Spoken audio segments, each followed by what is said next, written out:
morning. Okay, this video is for couples. আপনি married হন, unmarried হন, আপনি 25 বছরের হন আর 45 বছরেরই হন না কেন, এই ভিডিওটা আপনাদের জন্য।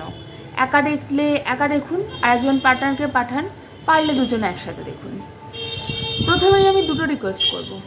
একটা হচ্ছে please stop using ointments like anything. কিছু একটা হয়ে গেলে আমি একটুখানি মলম লাগিয়ে দিলাম, প্লিজ এটা বন্ধ করুন। 1 নম্বর কথা। 2 নম্বর কথা হচ্ছে ডাক্তারবাবুর পরামর্শ ছাড়া ওসিপি নেওয়া বন্ধ করুন, প্লিজ বন্ধ করুন। আমি দেখছি আমার থেকে কম বয়সী মেয়েরা ওসিপির সাইড এফেক্টে কীভাবে কষ্ট পাচ্ছে, ঠিক আছে? আর তারা জানেও না যে আমি ওই যে একটা করে বড়ি খাই, তার ফলে আমার জীবনে আমার শরীরে এত ক্ষতি হয়ে গেছে, এত আমি আমার সব কমপ্লিকেশনস ওইখান থেকে আসছে। আপনি ওসিপি ইউজ করাটা বন্ধ করুন। অনেকের হয় যদি তারা বেরিয়ার মেথড ইউজ করে, তাহলে অনেকের হয় ভ্যাজাইনাল ইনফেকশন হয়, ইউটিআই হয়, এই ধরনের কমপ্লেন আমরা পাই। তাতে আপনার যে সমস্যা হবে বা যে সমস্যা হচ্ছে বা আপনার যে একটা ইউটিআই হবার ধাত আছে, সেটাকে কাটানোর দায়িত্ব আমাদের। আপনার ফিজিক্যাল হেলথ, মেন্টাল হেলথের দায়িত্ব নেওয়া হয়েছে। আপনার হেলথের প্রত্যেকটা অ্যাঙ্গেল আমরা দেখি, সেইটা থেকে আমরা দূরে সরে কোথাও পালিয়ে যাব না। আপনিও পালাচ্ছেন না, আমিও পালাচ্ছি না। আপনি দয়া করে ওসিপি নেওয়া বন্ধ করুন। আর একটা রিকোয়েস্ট আছে, সেটা হচ্ছে বিভিন্ন ধরনের বাজারে পাওয়া যাওয়া বাজার চলতি ওয়াশ, এগুলো ইউজ করা বন্ধ করুন, ঠিক আছে? এই কটা রিকোয়েস্ট মেনে চলুন, আপনি অনেক ভালো থাকবেন। প্রথমেই বলে দিচ্ছি, আমার কাছে কয়েকদিন আগে একজন কথা বললেন আমার সাথে, পেশেন্ট আর কি, 25 বছর বয়স, জাস্ট 25, আমার থেকেও ছোট, ঠিক আছে? কি তার সমস্যা? আমাকে এসে বেসিক সমস্যা বলছেন, যে সমস্যাটা উনি হোমিওপ্যাথি ওষুধ খেয়ে কাটাতে এসেছেন, সেটা হচ্ছে আমার খুব চুল পেকে যাচ্ছে, ঠিক আছে? ভালো কথা, তার যে পরিমাণে চুল পাকছে সেটা সত্যিই অস্বাভাবিক। এবার শুধু চুল পাকছে শুনে তো আর একটা মানুষকে ওষুধ দেওয়া যায় না, তার কেস টেকিং করতে হয়। কেস টেকিং হলো, ভালোভাবে কেস টেকিং হলো। কেস টেকিংয়ে তার জীবনে বেশ কয়েকটা হিস্ট্রি পেলাম, তোমাদের শোনাচ্ছি, আমার লেখা আছে। 15 বছর বয়সে গালে সাদা সাদা দাগ হয়েছিল, অয়েনমেন্ট ঘষেছে। 16 বছর বয়সে চিকেন পক্স হয়েছিল, অয়েনমেন্ট ঘষেছে। বিয়ে হলো 20 বছর বয়সে, তারপর ইউটিআই এলো, তারপর বাচ্চা হলো না, বাচ্চা হওয়ার সমস্যা শুরু হলো। তার সাথে ওই 20 বছর বয়স থেকে তার শুরু হলো ওসিপি নেওয়া। This is so so so bad, খুব খারাপ। করো না, নিজেদের ওপর এই অত্যাচারগুলো প্লিজ করো না, খুব খারাপ করছো যদি করে থাকো। পায়ের যন্ত্রণা, বমি পাওয়া থেকে শুরু করে, এখন তার প্রথম দিকে বমি পাওয়াটা দিয়ে চলছিল, এখন তার বমি পাওয়াটা নেই। এখন পার্মানেন্টলি একটা কনসিস্টেন্স, একটা তার ডাইজেশনের প্রবলেম, ইনডাইজেশন চলছে। সে জানেও না যে তার ওই একটা বড়ির ফলে এত কিছু হচ্ছে। কোমরে ব্যথা, গা হাত পায়ে ব্যথা, তার সাথে যে জিনিসটা থেকে তার প্রথমে তার আমাকে কেউ এসে বলবে না যে আমি ওসিপি খাই। তার যে সিমটমগুলো বলছেন উনি,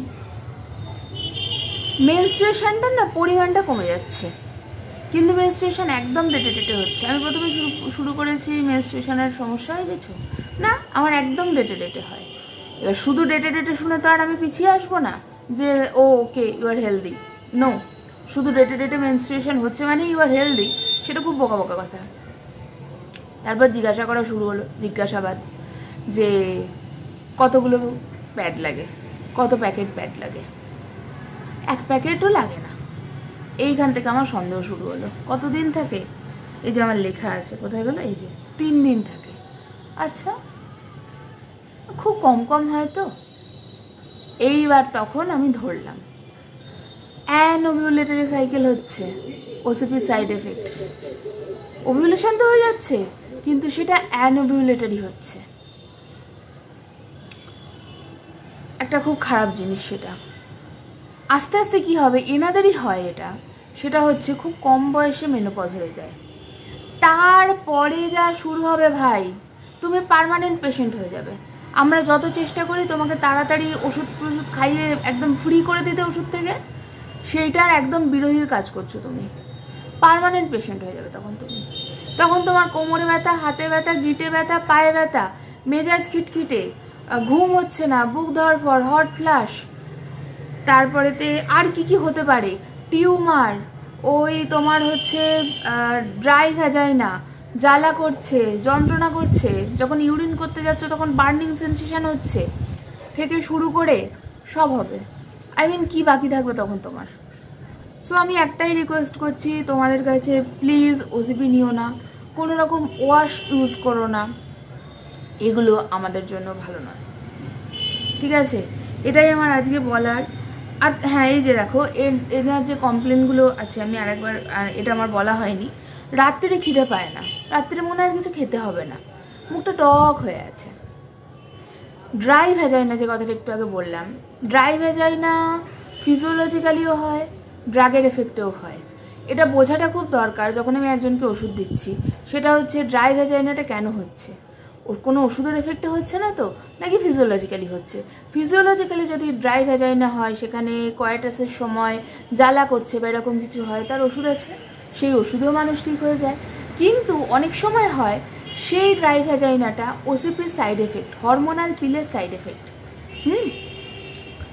তখন কি হয়, তখন কিন্তু ওই ফিজিওলজিক্যাল যে ড্রাই ভ্যাজাইনার ওষুধ সেটা দিয়ে কাজ হয় না, তখন তোমাকে ওই ওসিপির সাইড এফেক্ট কাটানোর ওষুধ দিতে হয়। সেটাই হয়েছে, নাকেও দেওয়া হয়েছে। তার সাথে মেনস্ট্রুয়েশনের আগে ব্যথা, যন্ত্রণা, জল তেষ্টা পায় না, অনেক কিছুই হয়েছে এনারও। সকালবেলা স্টুল ক্লিয়ার হয় না, দিনে দুবার করে যেতে হয়, বিকেলবেলা যেতে হয়, স্টুলটা ক্লিয়ার হয় না, কনস্টিপেশন চলে আসছে, ঘুম ঘুম পাচ্ছে, রাত্রিবেলা সন্ধ্যাবেলা ঘুমোতে ইচ্ছা করছে, বুকে ব্যথা হচ্ছে, নিচু হয়ে ঝাড় দিতে পারছেন না, ঠিক আছে?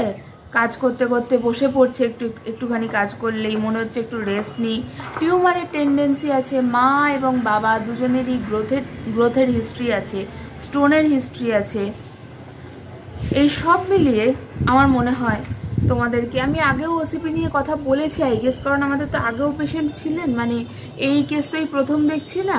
আগে আমি বয়স্ক মানুষদের দেখেছি, এত কম বয়সে ওসিপি ইউজ করে এইরকম ব্যাপার স্যাপার এই প্রথম দেখছি, ঠিক আছে? আর আগের যারা ছিলেন এই 25 বছর বয়সে, আমার থেকে ছোট বয়সে কাউকে আমি এইরকম সাইড এফেক্ট নিয়ে এই প্রথম দেখলাম। আর বাকি যাদের দেখেছি তারা সবাই বয়স্ক, আমার থেকে যথেষ্ট বড়। তো ওই জন্য এত ছোট বয়সের কেস এই প্রথম শেয়ার করলাম, এই রকম কেস আর কি, এই কেসে। তো প্লিজ করোনা ইউজ, তোমার যা সমস্যা হবে, যা ঝামেলাঝাটি হবে ওসিপি ইউজ না করে, বেরিয়ার মেথড ইউজ করতেও যদি অসুবিধা হয়, তারপরেও অনেক মেথড আছে, সেগুলো বোঝানোর বলার দায়িত্ব আমাদের। সো প্লিজ এগুলো করো না, যেটা বলছি প্লিজ শোনো, ভালো থাকবে। আমরা চাই না এত মানুষজন একসাথে এরকমভাবে অসুস্থ হোক এবং আমাদের কাছে আসুক, আমাদের কাছে এলে তারা সুস্থ হবে, কিন্তু আমরা চাই না যে এত মানুষ এইভাবে হিউজলি অসুস্থ হোক। জাস্ট এগুলো তো ডেকে আনা অসুস্থতা না, এগুলো তোমার এমন নয় যে নিজে থেকে হচ্ছে শরীরের ভেতরে, এগুলো ডেকে আনা অসুস্থতা, মেনটেনিং কজ আছে বলে এগুলো চলছে। সো প্লিজ করো না, একটাই রিকোয়েস্ট, ঠিক আছে? বাই।